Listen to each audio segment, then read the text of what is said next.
Is the Ron Paul coin your idea?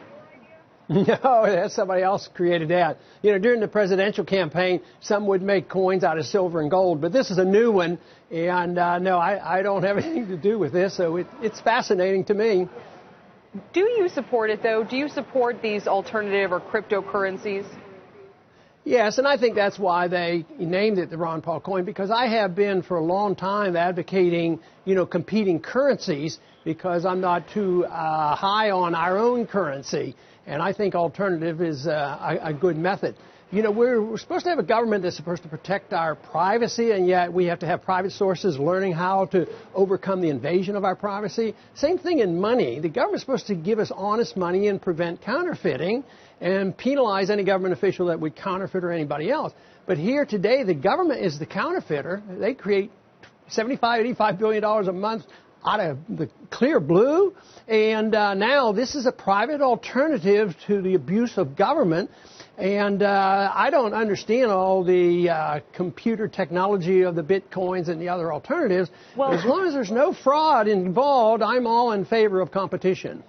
Well, look, I understand if you're not happy with the U.S. dollar, but to say that something like a Bitcoin, which is predicated on a completely different system that itself has no backing by, for example, a taxing authority, is somehow a better way to distribute money or to sort of run an economy, I find a little bit hard to believe.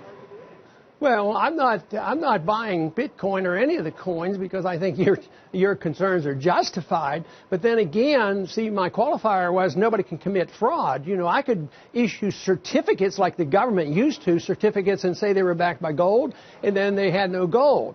So if they're fraudulent and they're worthless and they go up to $1,500 and down to 5 cents, then there's something going on there. But I'm arguing the case for choice and freedom of choice and competition. And this is what we need, because I'm confident that the dollar will not remain the reserve currency of the world. Today it happened to be pretty strong, but well, if it's not, that might be because the U.S. dollar, the position of the U.S. dollar in the world is changing. Our budget deficit is rapidly eroding.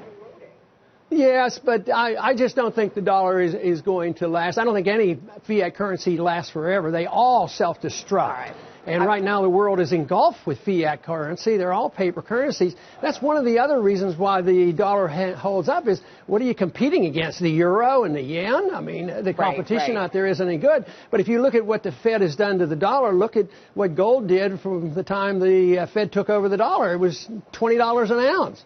Now it's, $1,200 an ounce. So that's the long-term devaluation and destruction of currency that's going on. It's very, very dangerous.